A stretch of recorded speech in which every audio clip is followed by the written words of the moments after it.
spawn. Package secure. Standing by for extract. The game is following 4 ghosts, which are US special forces. They are the most elite US special forces you can find. And at the beginning of the game, they are investigating around the weapon smuggling ring all across the world. Basically, they figured that some people are selling weapons to in Bolivia or in Africa or even in Middle East, and they are destabilizing those regions, those areas. And so the US Army is sending the ghosts to go behind enemy lines and uncover what's happening. So the demo that we are making here today is set in Zambia, and that's where the ghosts get their first lead. They figure that there is a plane that's going all over across Africa selling weapons. They want to retrieve the flight plan of that plane to know where it came from.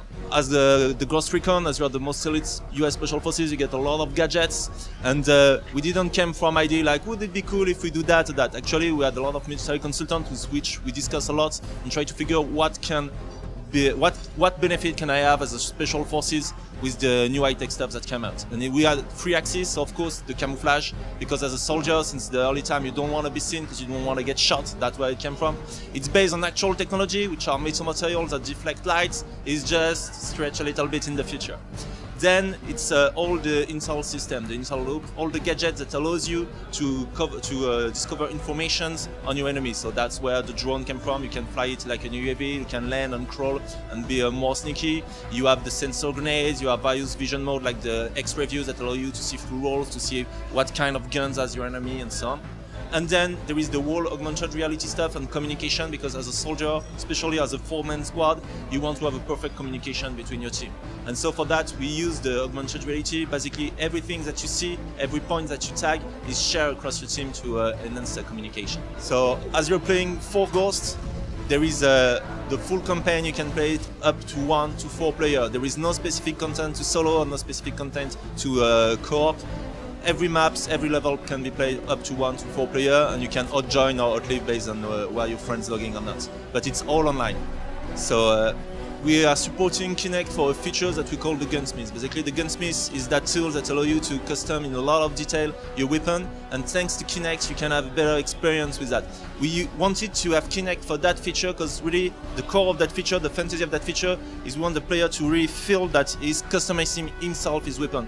And the fact that you can do that with your own hand in Kinect with motion recognition and voice recognition is pretty an awesome experience. And what is even better with Kinect is we use the voice recognition. If you are not really a gun freak and know all about gas system and trigger group and how to customize that, but you just want a gun for shooting at long range, you just stay optimized for long range, and automatically between all the unlocks that you have, it will create the best gun to shoot at long range. Or same, if you want a specific optic but you don't know between a red dot sight or a tac scope or that kind of stuff, what's the best optic for, I don't know, close combat, you just say, you go to the optics, you say optimize for close combat, and it will select the best optic for you and so on. So that's pretty cool. So Kinect is only reserved for the Gunsmith feature because we didn't want to put Kinect just to do Kinect stuff. We really wanted to see what Kinect can give to the game, what can Kinect give to the fantasy. And really it was for the Gunsmith. Not, I don't want to play the whole campaign like this in front of my camera, my TV and so on. It feels like kind of weird in my living room, you know. But for some feature, I think that's when it really improves the fantasy.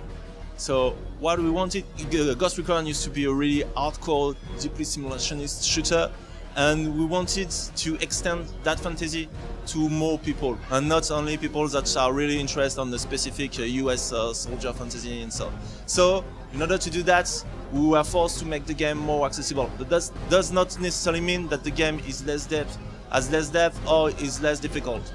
Currently, as a lead game designer, I was playing with the game director. We died during the demo.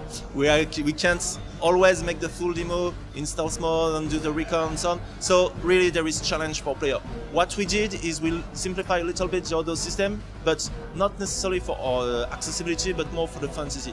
Because we really wanted the player to feel that he's part of a special forces squad. And the fantasy of telling to that super badass guy that's supposed to be 15 years old of experience in the army, telling go to that cover. No, this one. No, it was not. It was kind of breaking the fantasy. And moreover, we figured that players that were doing that to focus on target. You are asking to your teammate, go there because I want you to shoot this guy, or I want you to take the fire from this guy and so on. So it was all about target. That's why we simplify our order system. just about marking targets. You give priority targets to your teammates, and that helps you to synchronize or kill HVP targets in fights. Really, I feel that Ghost Recon Future Soldier is a really different experience in terms of shooter, because you have the visceral gameplay, but you have we reward the more cunning team player that wants to have a little bit of planning and tactic in his action, and that's pretty cool in terms of pace.